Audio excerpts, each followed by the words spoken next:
할렐루야. 네, 아멘. 아직 비가 오고 있어서 오늘 비가 와서 다들 조금씩 늦어지시는 것 같습니다. 우리 같이 기쁜 마음으로 서로 좀 인사 나눌까요? 잘 나오셨습니다. 네, 한 주간 잘 지내셨습니까? 네, 잘 나오셨습니다. 우리 즐거운 마음으로 기쁜 마음으로 우리 한 주간 또 하나님께서 우리와 함께 해주시고 우리를 지켜주셨는데 그 하나님께 감사하면서 내가 어둠 속에서 헤맬 때에도 주님께서 함께 계셔. 우리 같이 찬양 드리도록 하겠습니다.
고난주간을 지금 지나가고 있고요. 또 우리가 부활절을 준비하고 있는데 그래서 그러한 찬양을 오늘 같이 좀 배워보려고 합니다.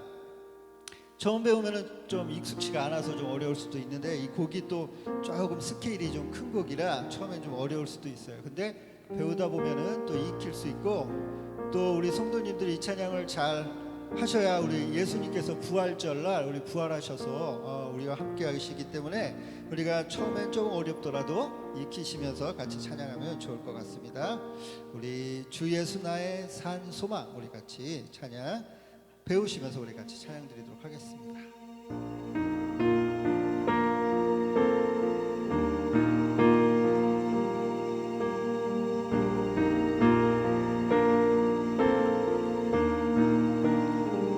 깊은 절망의 수렁 가운데 주님께 닿을 수 없던 우리 어두운 밤 중에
2절의 찬양도 있는데 2절의 찬양은 우리가 또 다음 주에 또 같이 찬양하도록 하겠습니다. 우리 찬양이 언제나 넘치면 우리 이 찬양 같이 찬양 드리시겠는데, 오늘은 일어서서 같이 찬양 드릴까요? 이제 찬양 많이 아시니까 우리 손뼉 치면서 즐겁게 같이 찬양 드리겠습니다.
저희들 이 귀한 예배 자리로 초대해 주시고 저희를 기쁜 마음으로 이 자리에 나와서 주님께 영광 드리며 찬양하고 예배로 나아가게 하심을 참으로 감사드립니다. 주님, 저희가 주님 앞에 올바르게 서지 못하는 연약한 죄인임을 이 시간 고백합니다.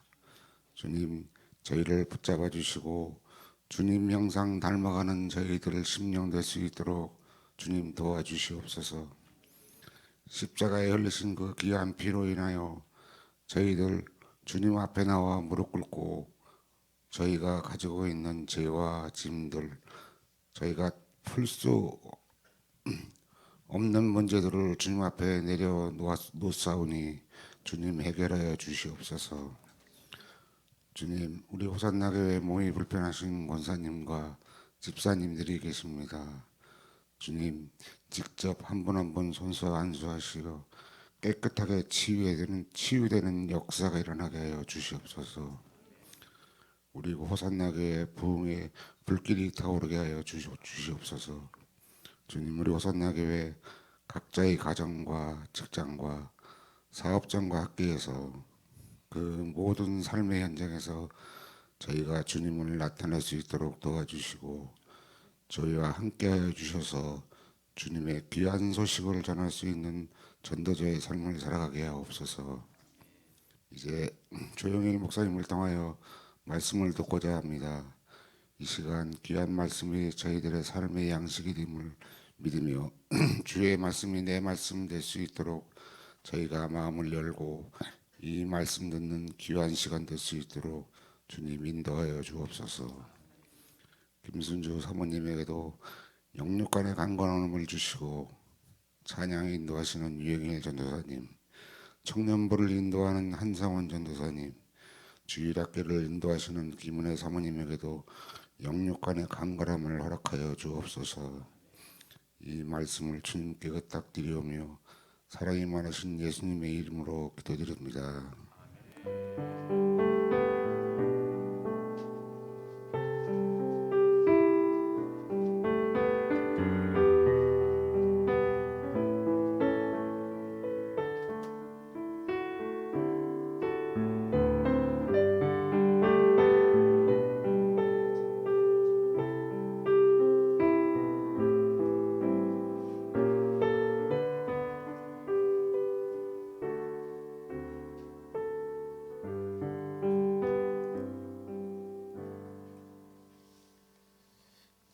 다 함께 우리 교동문 25번입니다. 다 함께 교동문 25번 함께 교독하도록 하겠습니다. 너희 만민들아 손바닥을 치고 즐거운 소리로 하나님께 외칠지어다.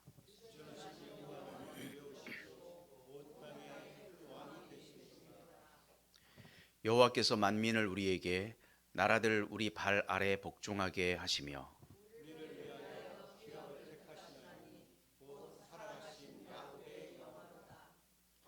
하나님께서 즐거운 함성 중에 올라가심이여 여호와께서 나팔 소리 중에 올라가시도다.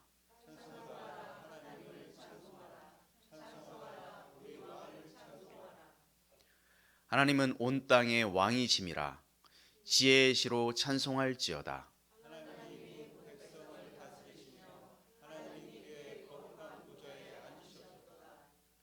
문 나라의 고관들이 모임이여 아브라함의 하나님의 백성이 되도다.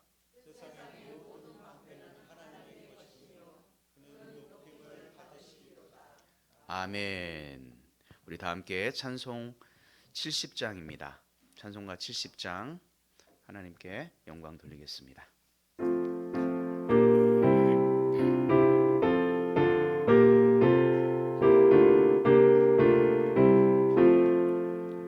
피난처 있으니 환난을 당한 자 이리 오라. 땅들이 변하고 물결이 일어나 산 위에 넘치되 두렵잖네. 이방이 떠들고 나라들 모여서 진도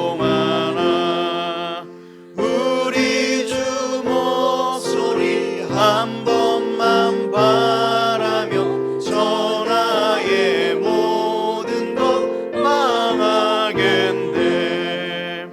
만유주 하나님 우리를 도우니 피난처요. 세상의 난리를 그치게 하시니 세상의 창검이 쓸데없네.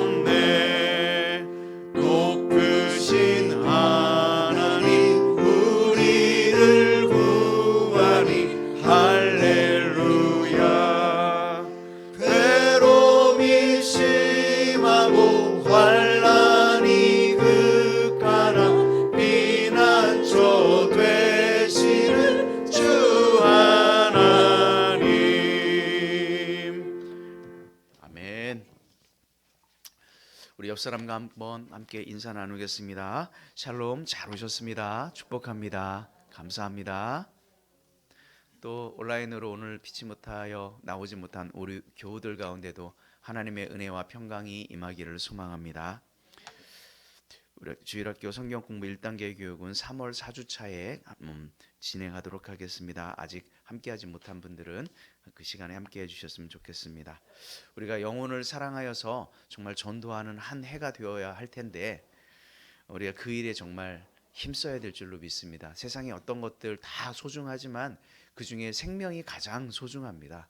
우리가 무엇보다도 이 땅에 살다가 가는 것이 아니라 정말 영원한 그 천국 소망하며 함께 갈 수 있는 우리 모두가 되기를 주의 이름으로 축복합니다. 우리 뒤쪽에 보면 우리 전도용 마스크, 물티슈 이렇게 비치해 두었습니다. 필요하신 대로 가져가셔서 여러 삶의 현장에서 사용해 주시면 좋을 것 같습니다. 다음 주 한 주간은 우리가 저희 총회에서도 그렇게 하고 있는데 긴급 재난 헌금을 좀 하려고 합니다. 어려운 튀르키예와 시리아 지진 난민들 정말 예수님의 그 사랑을 가지고 사랑을 전하는 마음으로 우리가 동참해 주시면 좋을 것 같습니다. 총회에서도 이렇게 각 교회들에게 이렇게 해서 한 번에 모아서 이렇게 그곳에 전달하고 있습니다. 그래서 우리 교회도 그 일에 동참하시면 좋을 것 같습니다. 그래서 마음에 기도하시고 내가 그 영혼들을 사랑하는 마음으로 조금씩 준비하셔서 함께 취합해서 저희가 총회로 보내도록 하겠습니다. 기도 요청합니다. 몸이 아픈 우리 지체들 계속해서 기도해 주시고요. 특별히 우리 교회가 호산나 교회가 이곳에 세워진 지 이제 3년째 되어 가는데 교회의 사명이 우리에게 있습니다. 그 사명 잘 감당할 수 있도록 우리 각각에게 부여된 그 사명 잘 감당할 수 있도록 여러분들 기도해 주시고요. 장성한 믿음의 분량에 우리가 이르러야 될 줄로 믿습니다. 언제까지 우리가 어린아이에 머물러 있을 수는 없기에 우리가 그 일을 위해서도 계속해서 기도해 주셨으면 좋겠습니다.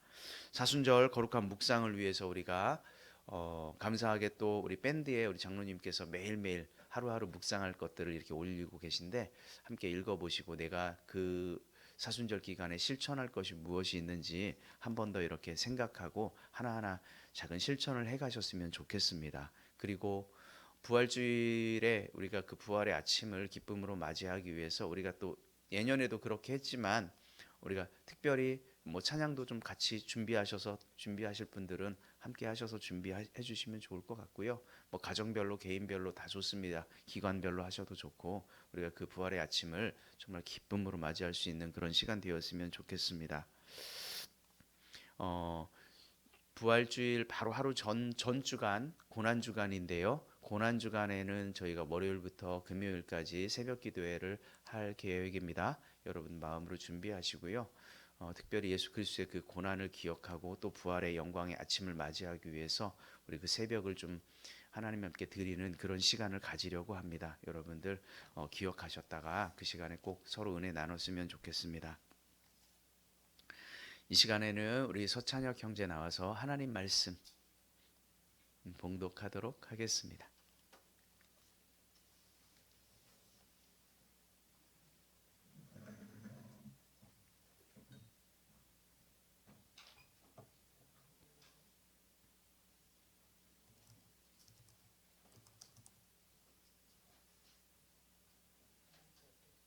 그렇게 올리면 돼.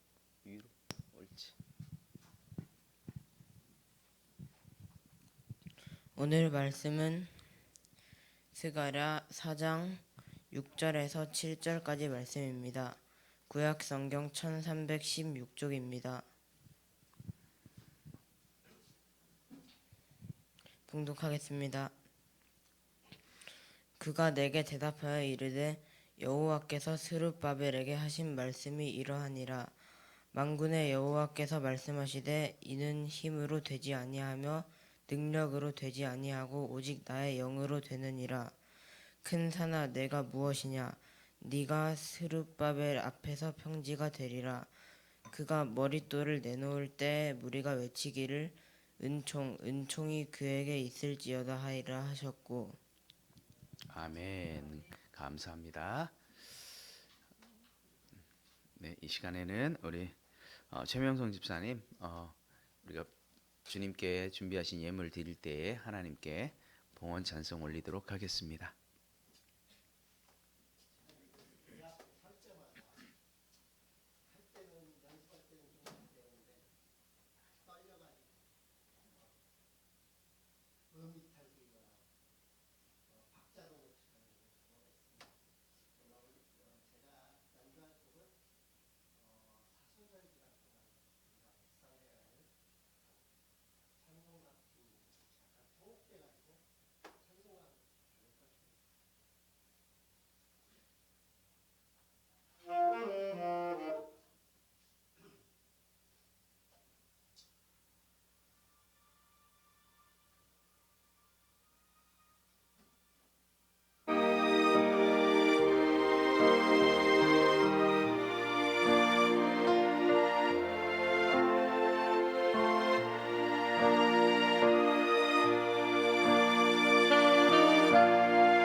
감사합니다.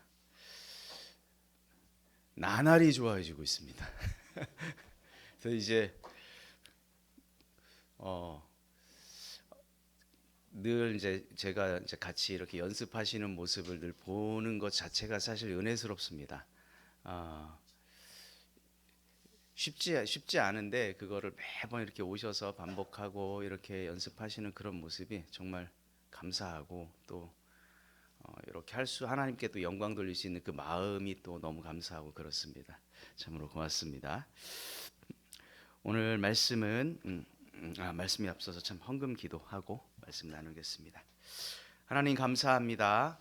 이 아침에 주님께서 우리를 주님 전으로 불러주시고 하나님의 은혜 가운데 그 은혜를 기억하게 하시니 참으로 감사합니다. 무엇보다도 우리가 이 땅 가운데 죽어야 할 우리를 예수 그리스도의 그 생명으로 그 십자가의 보혈로 우리를 살리신 그 큰 은혜, 우리가 그것을 생각할 때마다 감사하지 않을 수 없습니다. 하나님, 우리 인생 가운데 진정 감사가 넘쳐나는 우리 모두가 되게 하여 주옵소서. 아버지 하나님, 그 큰 은혜에 감사하여 주님 앞에 귀한 예물을 드렸습니다. 11조 예물로 드렸습니다. 선교 헌금으로 드렸습니다. 감사의 제목을 담아서 감사 헌금으로, 주일 예배를 생각하며 주일 헌금으로 하나님 정성껏 준비한 이 예물을 하나님 기뻐 받아 주옵소서. 하늘의 보고를 열어주시고 신령한 것들로 하나님의 은혜로 채워주시옵기를 간절히 원합니다. 하나님 도와주옵소서. 이 예물이 쓰이는 곳곳마다 오직 하나님의 영광만이 나타나게 하시며 그리스도의 사랑을 전하는 귀한 예물 될 수 있도록 하나님 도와주옵소서. 감사드리며 예수님의 이름으로 기도 올리옵나이다. 아멘.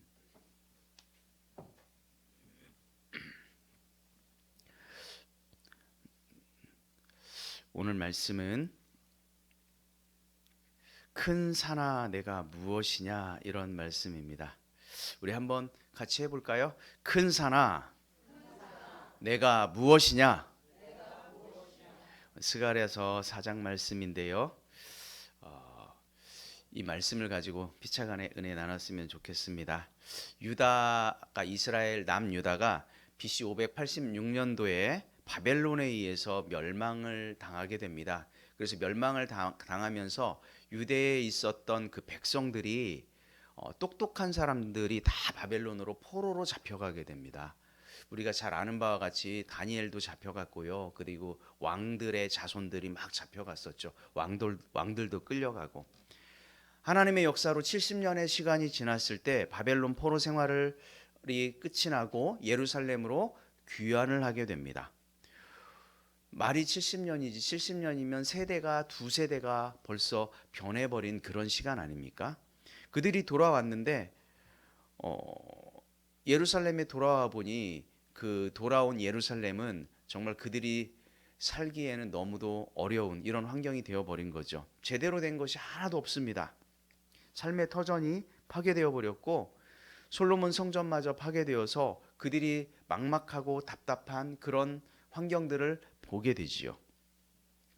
다시 예전에 그 예루살렘의 영광을 회복한다라고 하는 것은 참으로 요원해 보이는 그런 상황을 그들이 맞닥뜨립니다. 그들에게 놓인 상황이 매우 좋지 않았고 무엇 하나 제대로 갖추어준 것이 없었지만 감사하게도 그들은 하나님을 믿는 백성이었기 때문에 하나님께서 또한 회복하실 것이다 라고 하는 이 소망은 놓지 않았어요. 그런 기대를 놓지 않았죠. 그래서 그들이 시작한 것이 무엇이었냐면 성전을 건축하기로 한 거예요. 성전을 재건하자. 무너진 성전을 우리가 다시 회복하자. 그 말은 뭐냐면 우리가 신앙을 다시 한번 회복하고 믿음의 공동체로 다시 세워보자. 이런 말과 동일한 의미입니다. 그래서 이 일을 이끈 대표적인 두 사람이 있었는데 당시 대제사장이었던 여호수아라고 하는 인물입니다. 가나안을 정복했던 여호수아는 아닙니다. 동명이인입니다. 그리고 유다의 총독이었던 스룹바벨입니다. 특별히 이 스룹바벨은 유다의 19번째 왕이었던 여호와긴의 손자입니다. 왕손이었죠. 이렇게 여호수아와 스룹바벨을 중심으로 성전 재건을 시작을 하게 됩니다. 그런데 얼마 되지 않아서 사마리아 사람들이 조직적으로 방해하기 시작합니다. 엎친 데 덮친 격으로 솔로몬 성전에 비하여 새로 재건하는 이 성전이 너무도 왜소하다 이렇게 하면서 통곡하면서 또 방해하고 조롱하는 사람들까지 등장하기 시작하죠. 이런저런 이유가 겹치면서 결국 그들이 처음에 성전 건축을 하려고 했었던 그 계획은 다 중단이 되어버리고 맙니다. 그렇게 해서 무려 16년이라고 하는 시간이 그냥 훌쩍 지나가 버립니다. 더 이상 두고 볼 수 없었던 학개와 스가랴 선지자가 나서서 성전 재건을 막 독려하기 시작합니다. 우리가 어떻게 이렇게 계속 살아갈 것이냐. 벌써 16년이라고 하는 시간이 지나버렸는데. 그래서 선지자들의 어떤 격려의 힘을 얻어서 스룹바벨은 여호수아와 함께 다시 힘을 내어서 성전 재건에 나서게 되죠. 그러나 성전 건축이 그렇게 쉽지 않잖아요. 얼마나 많은 어려움과 시련이 뒤따릅니까? 그때 그 스룹바벨에게 하나님의 음성이 스가랴 선지자를 통하여 들려지게 되는데 그것이 바로 뭐냐? 오늘 본문 말씀인데요. 스가랴서 4장 7절 말씀이에요. 그래서 스룹바벨에게 격려하시는 그 하나님의 음성이 들려요. 한번 다 같이 읽어보도록 할 텐데요. 우리 화면 보고 시작. 큰 산아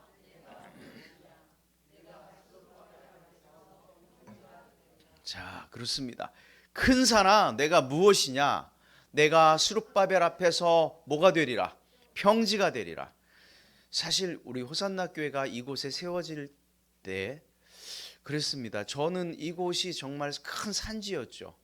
뭐 장로님에게도 그렇고 여러 성도들에게도 다 마찬가지였을 거예요. 큰 산이었을 거예요. 그런데 그곳이 정말 하나님의 은혜로 평지가 된 역사가 일어난 줄로 믿습니다. 그래서 우리가 이곳에 함께 예배드릴 수 있는 거죠.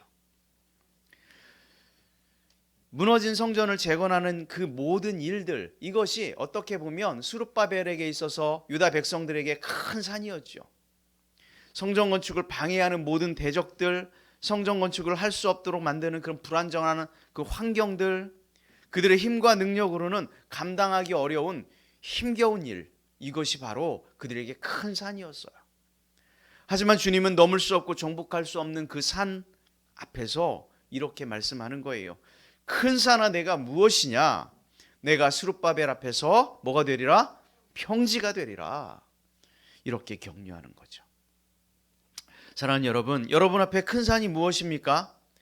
내 힘과 내 능력으로 도무지 해결할 수 없는 어떤 인생의 문제들을 가지고 있지 않습니까? 그것이 경제적인 어려움일 수도 있을 것입니다. 또 어떤 사람에게는 인간의 의술로는 치료할 수 없는 질병일 수도 있습니다. 또 어떤 사람에게는 관계의 아픔일 수도 있습니다. 또 청년들에게는 잡히지 않는 어떤 불투명한 미래가 그들에게 큰 산일 수도 있습니다. 그때 주님은 말씀하는 거예요.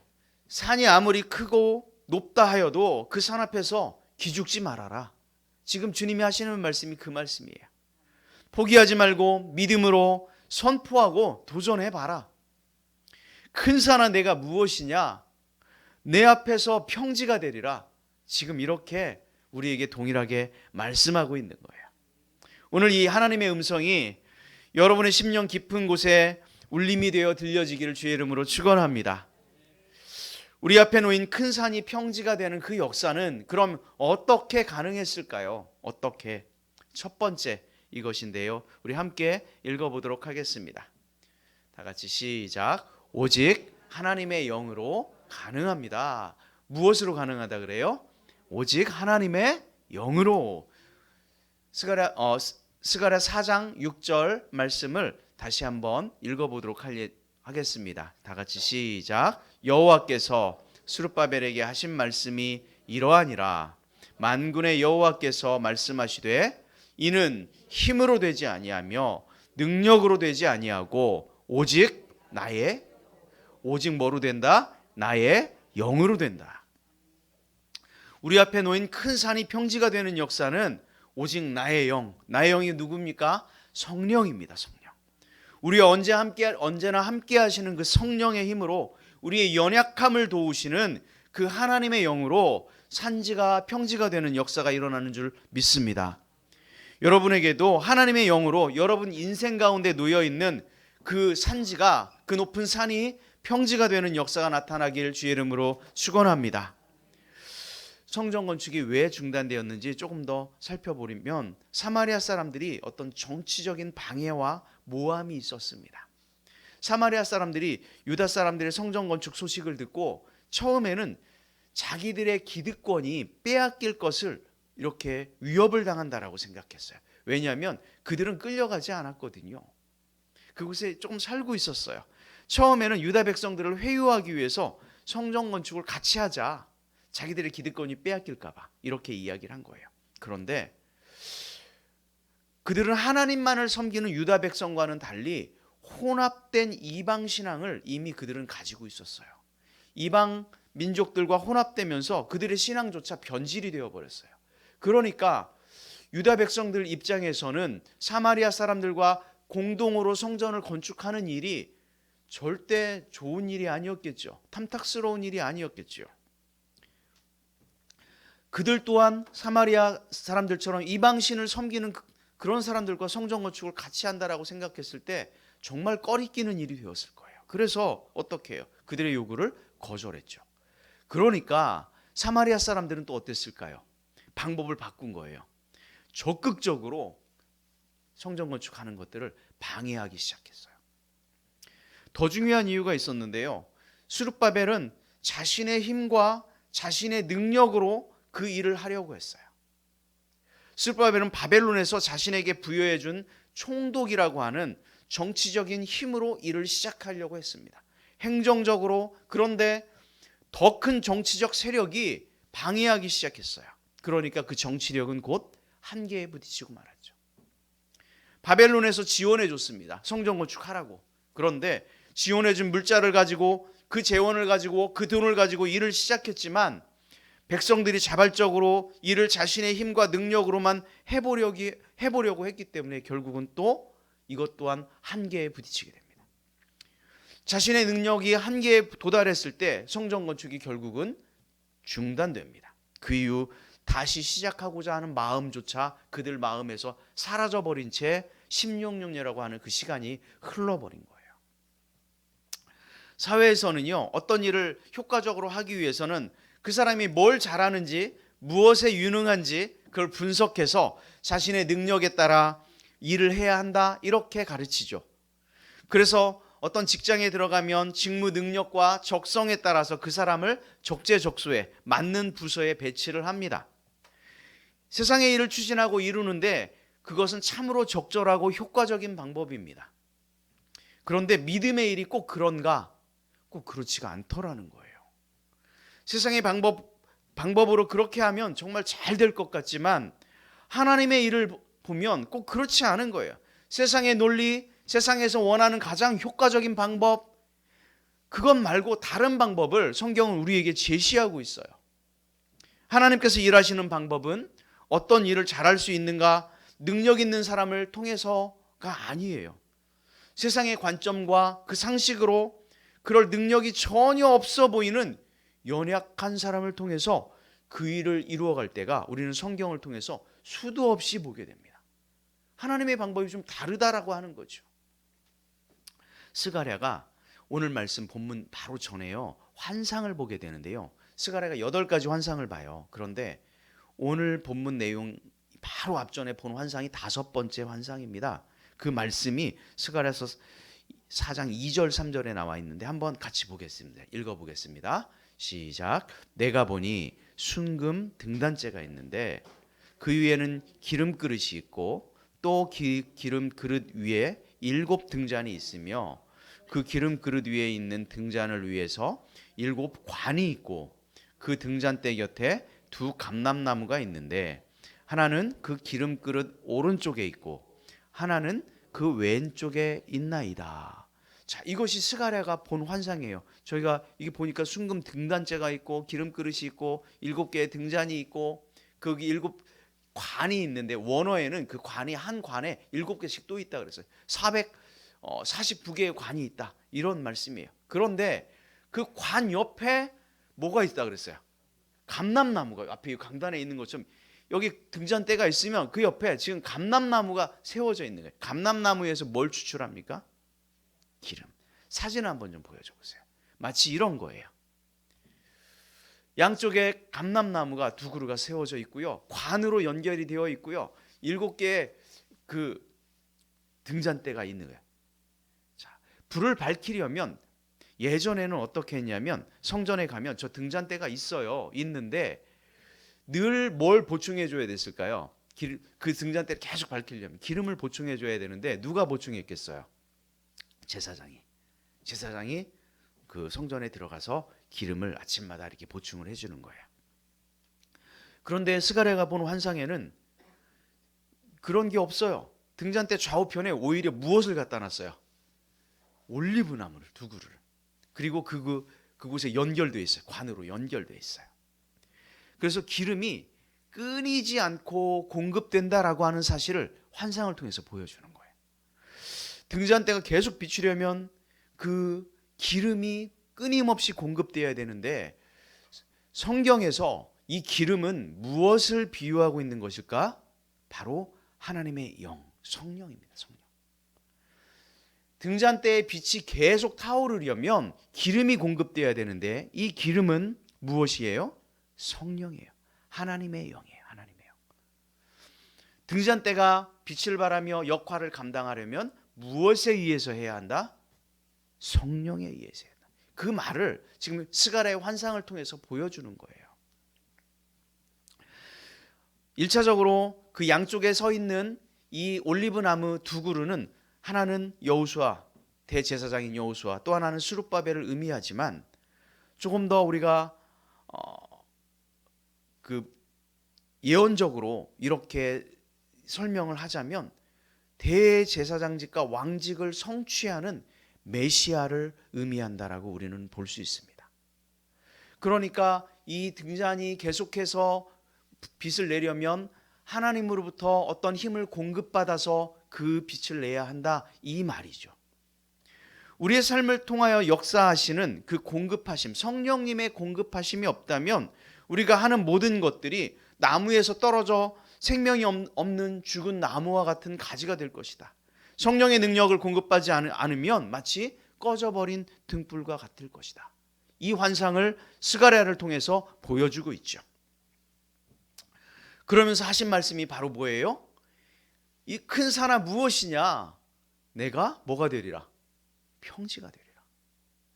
그리고 그렇게 말씀을 하시면서 그런데 내 힘과 능력이 아니라 무엇으로 이것이 가능하다고 얘기해요? 하나님의 영, 나의 영으로 가능하다고. 너의 힘과 능력이 아니라 나의 영으로 이것이 가능하다. 그래서 그 환상을 보여준 거예요. 연약한 소년 다윗은 자신에게 맞는 어떤 무기가 없었어요. 갑옷이나 칼도 창도 없었죠. 이스라엘 장수들이 다 두려워하고 포기한 블레셋의 장수가 누구입니까? 골리앗 앞에서 하나님의 일을 그는 이루어 가지요.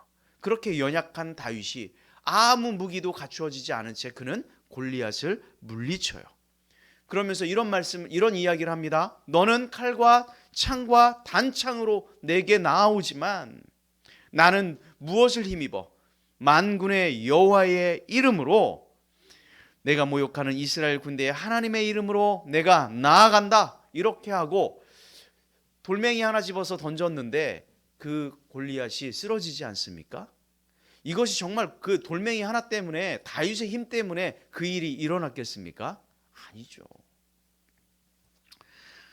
세상의 방법이 아니라 하나님의 영을 의지하니까, 성령을 힘입어 그렇게 하니까 그런 일들이 벌어졌다라고 하는 것들을 성경을 이야기하는 거예요.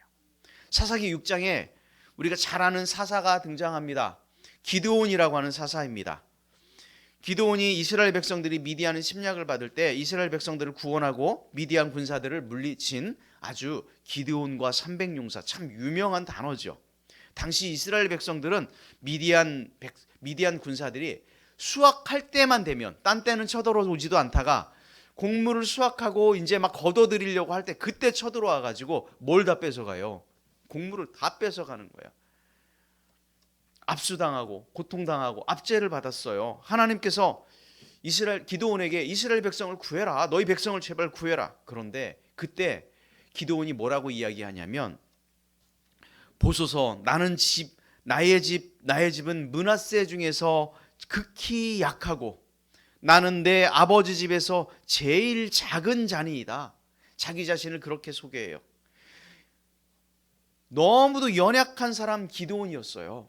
그러나 하나님의 영이 기드온과 함께하니까 그 연약한 사람이 점점 무엇이 되어갔냐면 용사가 되어갔어요. 용사. 그래서 성경은 큰 용사가 되었다 이렇게 기록합니다. 처음에 32,000명 군사를 모았어요. 미디안과 전쟁을 막 준비했어요. 그런데 하나님께서는 그 32,000명을 다 돌려보내고 몇 명만 남게 합니까? 300명. 300명으로 줄이라고 지시하죠. 당시 미디안 군사는 몇 명이었을까요? 13만 5천 명입니다. 13만 5천 명. 자, 그 이야기는 뭡니까? 세상의 방법으로 아무리 싸우려고 해도 이 싸움은 상대가 된다 안 된다? 안 된다. 뭘 가르치려고 하는 거예요? 세상이 아무리 훌륭한 힘과 능력을 가졌어도 13만 5천 대 300으로는 싸울 수 있다 없다? 없다. 그 이야기를 하는 거예요. 기드온이 얼마나 두려웠겠습니까? 그러나 하나님께서는 기드온에게 세상의 방법이 아니라 오직 나의 영으로 가능하다. 이것을 말씀하는 거예요. 결국 그 전쟁에서 어떻게 됐을까요? 승리했습니다. 이게 하나님의 방법이죠. 오늘 다시 한번 본문 6절 말씀 다시 한번 읽어보겠습니다. 본문 6절 다 같이 시작. 여호와께서 말씀하시되 이는 힘으로 되지 아니하며 능력으로 되지 아니하고 오직 할렐루야. 여러분 이 사실을 믿으시길 축복합니다. 오늘 우리가 이 땅을 살아갈 때 우리 앞에 놓인 커다란 산 앞에서 힘으로 되지 아니하고 능력으로 되지 아니하고 오직 하나님의 거룩한 영으로 되는 줄로 믿습니다. 여러분 이 말씀 붙들고 정말 여러분 앞에 놓여있는 그 산이 평지가 되는 그런 역사가 나타나길 주의 이름으로 축원합니다. 두 번째, 큰 산이 평지가 되는 은혜 어떻게 가능할까요? 한 번 더 보겠습니다. 자, 같이 시작. 오직 하나님의 자, 한 번 더 하겠습니다. 시작. 자, 하나님의 은총으로 가능하다. 스가랴서 4장 7절 말씀인데 오늘 4장 7절 말씀 함께 읽어보도록 하겠습니다. 자, 다 같이 시작. 큰 산아 내가 무엇이냐? 내가 스룹바벨 앞에서 평지가 되리라. 그가 머릿돌을 내놓을 때에 무리가 외치기를 은총이 그에게 있을지어다. 아멘. 여러분의 이 은총이 있기를 주의 이름으로 축복합니다. 이것은 하나님의 은혜로우심이 스룹바벨 위에 머물기를 바라는 백성들의 간구였고 기도였어요. 스룹바벨이 마침내 성전 건축을 완성할 때 사람들은 하나님의 은혜에 감사하며 모든 일을 하나님의 은혜로 성취되었다고 환호성을 지르며 은총이 있을지어다. 하나님의 은혜를 주시면 산과 같은 그런 힘겨운 장애물도 능히 넘어가게 될 줄로 믿습니다. 하나님의 일이 나의 힘과 능력이 아니라 반드시 하나님의 은총, 하나님의 은혜로 하나님의 일이 진행된다라고 하는 사실을 여러분 기억하십시오. 인생은 어렵죠. 저도 지금까지 살아왔지만 저보다 또 연배가 많으신 우리 선배님들 살아오셨지만 인생이 그렇게 쉽지는 않잖아요. 이전에도 어려웠고요. 지금도 어렵고 죄송하지만 우리 청년들이 살아갈 미래 또한 어렵습니다. 쉽지 않죠. 이 세상을 살아가는 사람 가운데 어렵지 않은 사람 아무도 없을 겁니다. 사람은 누구든지 커다란 산이 그들 앞에 놓여 있습니다. 문제를 안고 살아가죠. 사람들에게 말 못할 어떤 가슴 아픈 문제들 말하라고 하면 아마 그 이야기가 산더미일 거예요. 저도 제 이야기를 하면 붙들고 한참 이야기할 수 있습니다. 다 이야기할 수 없지만. 창세기 47장에 야곱이 이제 노년이 돼가지고 그 바로 왕 앞에 서게 되는데 바로가 야곱을 만나서 이런 질문을 합니다. 당신의 나이가 얼마나 되었습니까? 이렇게 질문했어요. 그런데 이 바로의 질문에 대한 야곱의 답이 참 인상적입니다. 그가 이렇게 대답합니다. 내 나그네 길 인생 130년입니다. 짧지만 험악한 세월을 보냈습니다. 우리 조상에 비하면 그러나 아무것도 아닙니다. 이렇게 대답해요. 여기에 그의 대답에서 참 생각하게 만드는 단어가 있는데 험악한 세월을 지냈다는 거예요. 험악한 세월. 우리 가슴속에 참 여운을 남기게 하는 말 같아요. 살면 살수록 이 말이 무슨 말인지 더 깊이 공감을 하게 될 것 같습니다. 자기 인생에 대해서 험악했다. 창세기를 읽다 보면 그 말이 왜 이 말을 했는지 우리는 금방 알 수 있습니다. 야곱의 인생이 정말 험악했죠.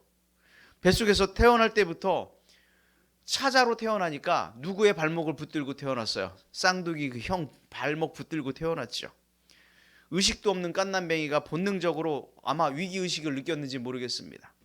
평생 차자로 살아가면서 그는 그것에 대한 어떤 박탈감이 아마 그의 마음속에 박혀 있었던 것 같아요. 그래서 형의 장자권을 빼앗고 그 자리에 앉으려고 하는 그런 눈치를 보는 그런 인생으로 살아가지 않습니까? 결국 어떻게 해요? 아버지를 속여서 장자권을 빼앗아 버립니다. 이 때문에 형의 눈 밖에 나서 바다나람에 가서 몇 년 동안 20여 년 동안 타향살이를 합니다. 돌아와서 형하고 겨우 화해는 했지만 형하고 같이 살지는 못하죠. 가족인데 떨어져 살게 되죠. 형의 눈치를 또 보면서 살아갑니다. 그 이후에는 그의 인생이 그렇게 편했습니까? 그렇지 않았습니다. 자식들 때문에 자식을 낳고 나니까 그렇게 고생합니다. 르우벤 자기의 첩이었던, 그러니까 쉽게 얘기하면 어머니 뻘하고 강간을 해버리죠. 레위요, 세겜이라고 하는 곳에 가서 남자들을 다 죽여버렸어요. 살인을 저질렀어요. 집안이 완전히 제가 보면 콩가루 집안 아닙니까? 노년엔 또 어떻게 돼요? 자기의 정말 사랑하는 아들 요셉과 헤어져요.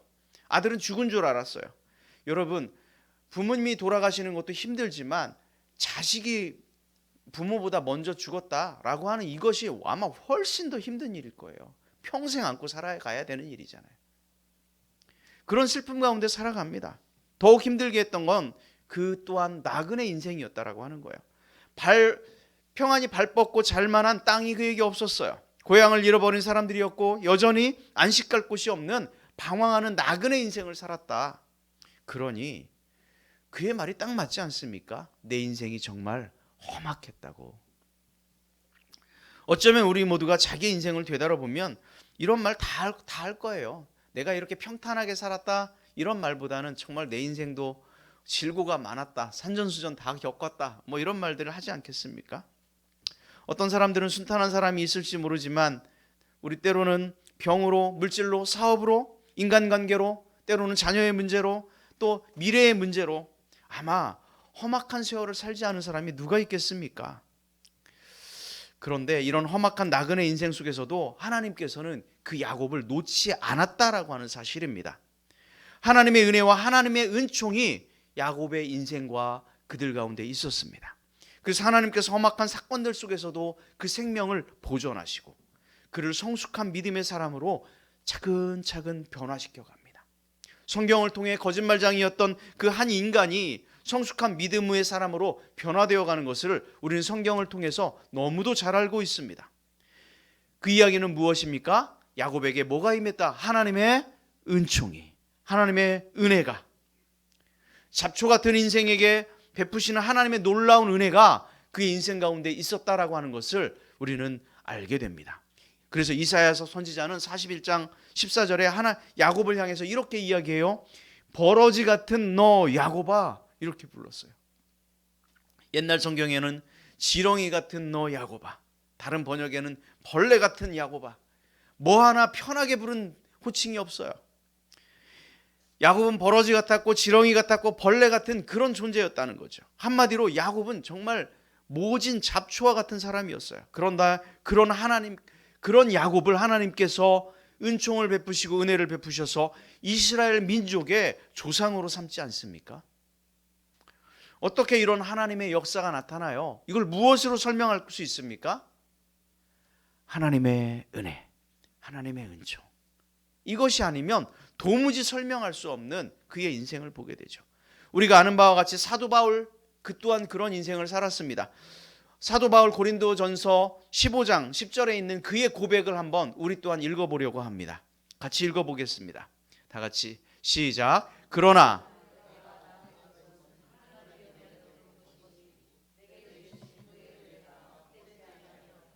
내가 모든 사도보다 더 많이 수고하였으나 내가 한 것이 아니요 오직 나와 함께 하신 하나님의, 오직 나와 함께 하신 뭐라고요? 하나님의 은혜라.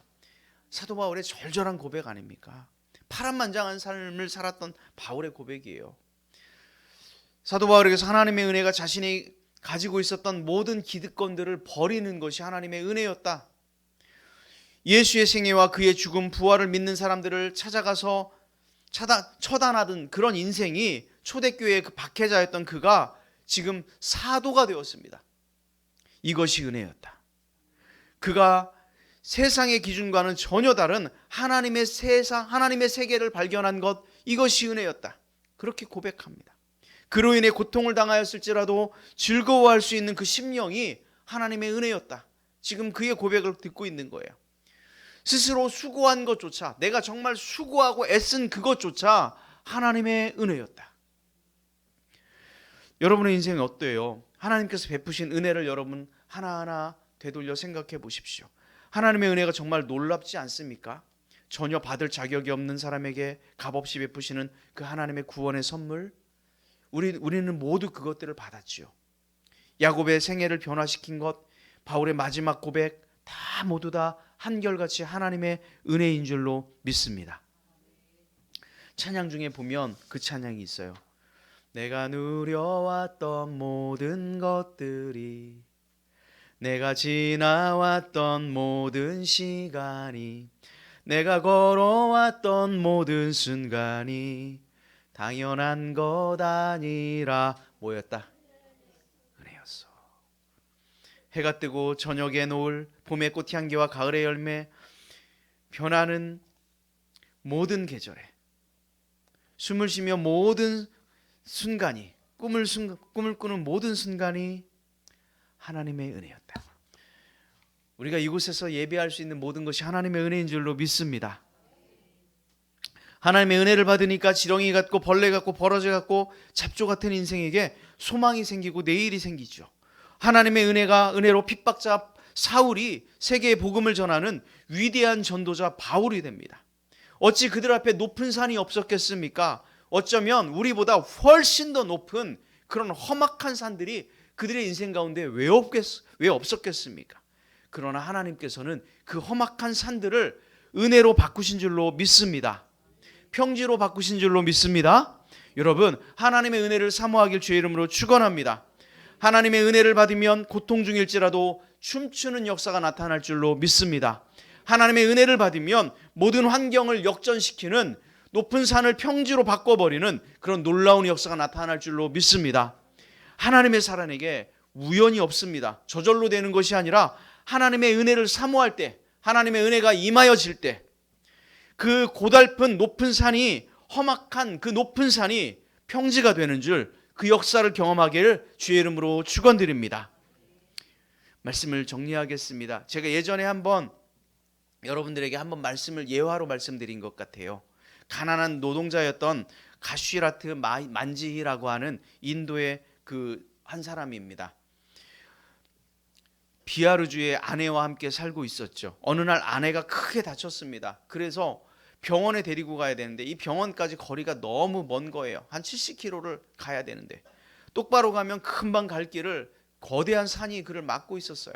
그래서 의사가 있는 도시로 산을 돌아가는 도중에 결국 그 아내는 죽고 말았어요. 그래서 그가 염소를 팔아서 끌과 로프를 사고 망치를 구해서 산을 관통하는 공사를 했죠. 그 산을 한번 보여줘 보세요. 자, 저 사람이에요. 그래서 저기에 길을 내었어요. 1960년도에 시작했어요. 몇 년 걸렸겠습니까? 22년 걸렸어요. 22년. 그의 인생을 다 바쳤어요.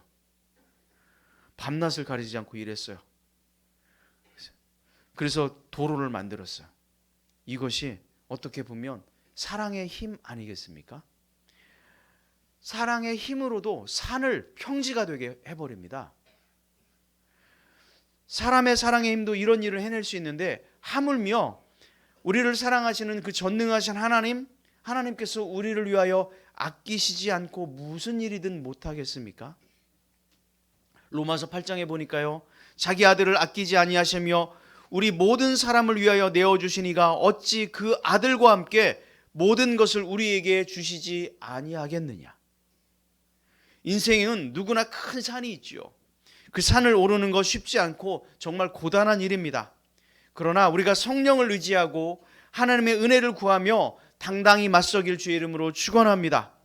그러기 위해서 우리 가운데 때로는 우리의 눈물이 있을 거예요. 우리 아픔이 있고 때로는 우리의 인내가 필요합니다. 그러나 그 산에 오르고 나면 그렇게 힘들었던 산이 평지가 되는 정말 벅찬 감동을, 그 기쁨을 우리는 다 누리게 될 거예요. 어쩌면 인내의 눈물로 오른 그 산의 정상이 이제 믿음의 평지가 되어버리는 겁니다.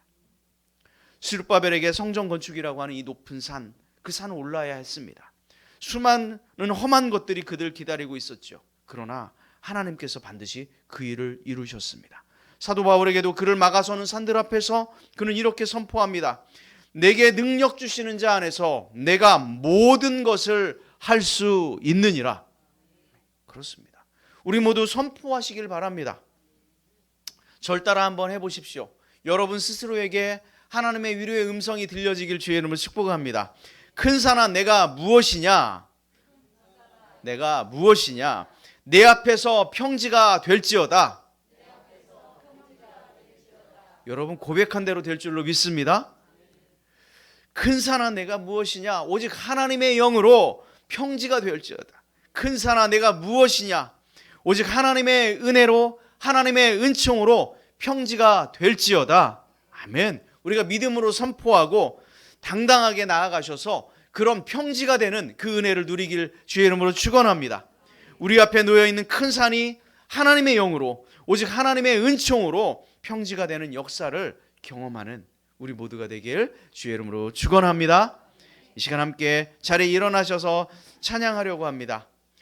허무한 시절 지날 때, 깊은 한숨 내쉴 때 그런 풍경 보시며 탄식하는 분이 계십니다. 고와 같이 너희를 버려두지 않으시고 내가 너희와 영원히 함께할 것입니다. 성령이 오셨습니다. 그 성령으로 우리의 높은 산이 편지가 되게 하시겠다고 지금 말씀하고 계십니다. 우리 이 찬양, 성령이 우리에게 임하게 해달라고, 그래서 우리의 높은 산이 평지가 되게 해달라고 이 시간 함께 찬양하며 나갑니다.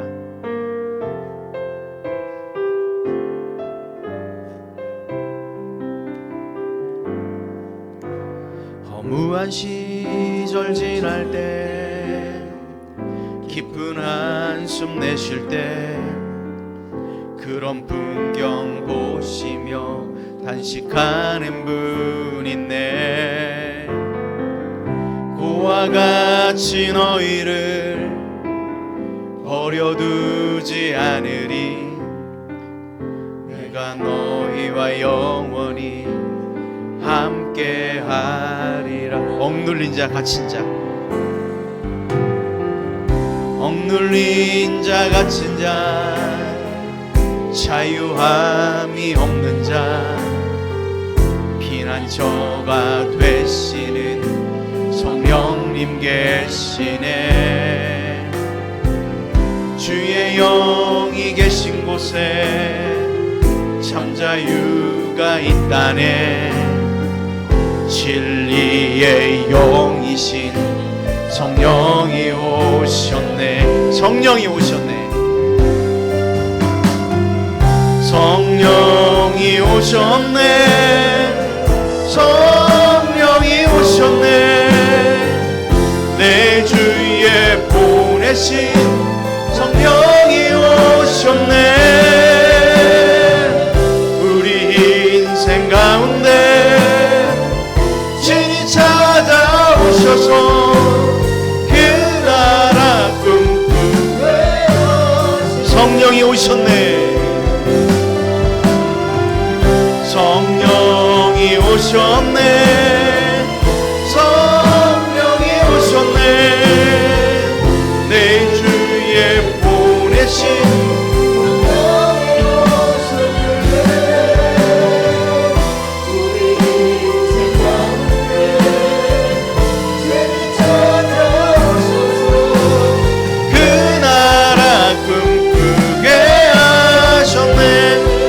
억눌린 자 갇힌 자, 억눌린 자 갇힌 자, 자유함이 없는 자, 자유함, 피난처가 되시는 성령님 계시네. 주의 영이 계신 곳에, 주의 영이 계신 곳에 참 자유가 있습니다. 진리의 영이신 성령이 오신, 아멘. 성령이 오셨네. 성령이 오셨네. 성령이 오셨네. 내 주에 보내신 성령이 오셨네. 우리 인생 가운데 진히 찾아오셔서 그 나라 꿈꾸게 하신 성령이 오셨네. 성령이 오셨네. 성령이 오셨네. 내 주에 보내신 성령이 오셨네. 우리 인생 가운데 진히 찾아오셔서 그 나라 꿈꾸게 하시네. 성령이 오셨습니다. 성령이 오셨네. 그렇습니다. 주님, 하나님의 거룩한 영이 오셨습니다. 우리 가운데 그 임하신 그 성령으로 말미암아 우리의 그 높은 산이, 우리 인생의 문제가 평지가 되게 된 줄 믿습니다. 진히 찾아오셔서 그 나라 꿈꾸게 하시네. 성령이 오셨네. 우리 손을 들고 찬양합시다.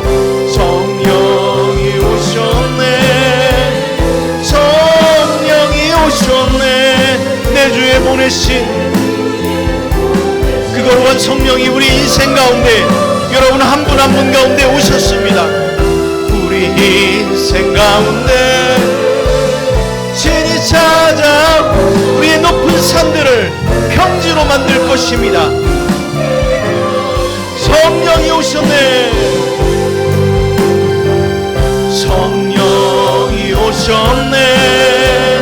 성령이 오셨네. 내 주에 보내신 성령이 오셨네. 우리 인생 가운데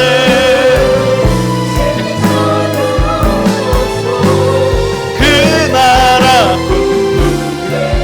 이 시간 함께 기도하길 원합니다. 하나님, 우리 인생의 문제, 우리의 높은 산이 평지가 되는 역사가 하나님의 역사로 성령이 함께 하심으로 하나님의 은혜로 평지가 되게 해달라고 이 시간 말씀을 생각하며 함께 기도하며 나아갑니다. 함께 기도합니다. 오 아버지 하나님, 이 시간 우리와 함께하여 주옵소서. 하나님, 이 시간 성령이 우리와 함께하여 주옵소서. 아버지 하나님, 우리를 고아와 같이 내버려 두지 않으시는 그 성령님, 그 성령의 역사를 우리가 바라보게 하여 주옵소서.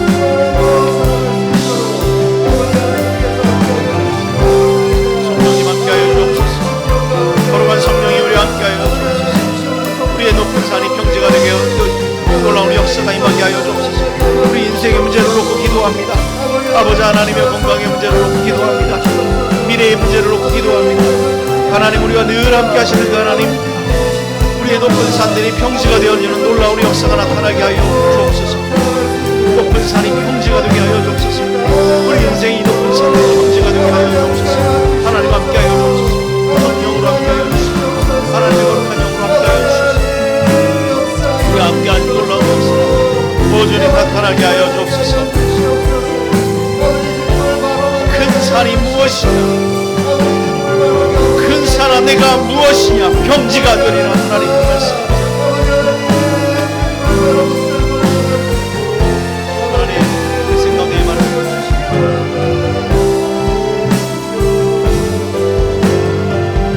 성령이 오셨네.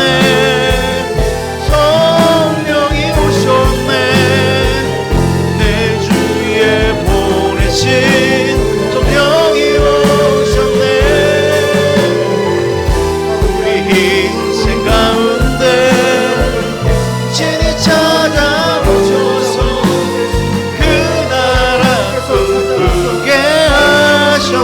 인생 가운데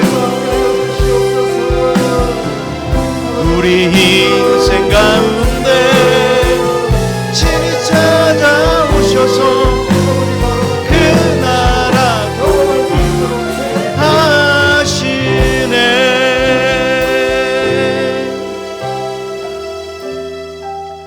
하나님 감사합니다. 우리가 큰 산으로 인하여서 억눌렸습니까? 큰 산 때문에 우리가 자유함이 없습니까? 큰 산 때문에 우리가 피할 곳이 없습니까? 성령님 우리와 함께하여 주옵소서. 거룩한 성령님 우리와 함께하여 동행하여 주셔서 큰 산이 평지가 되게 하여 주옵소서. 하나님의 은혜가 우리 가운데 충만히 임하게 하셔서 우리 인생의 높은 산들이 평지가 되게 하여 주옵소서. 아버지 하나님, 우리 호산나 교회 한 분 한 분을 주님께서 만져주시고 위로하여 주시고 그 생명의 말씀, 큰 산아 내가 무엇이냐, 내가 평지가 되리라, 이 말씀으로 위로 얻게 하여 주옵소서. 세임 얻게 하여 주옵소서. 그 힘 얻어서 믿음으로 힘차게 살아가게 하여 주옵소서. 감사를 드리며 예수님의 이름으로 기도하옵나이다. 아멘. 이제는 예수 그리스도의 은혜와 하나님 아버지의 놀라우신 사랑하심과 성령님의 교통하시며 내주하시며 동행하심의 역사가 인생의 문제로 힘겨워하며 큰 산의 문제로 아파하는 당신의 자녀들, 그 인생들 가운데 평지로 나타나는 놀라운 역사가 임하길 원하는 당신의 자녀들과 가정들과 이 교회 가운데 영원토록 함께하기를 간절히 축원드리옵나이다. 아멘.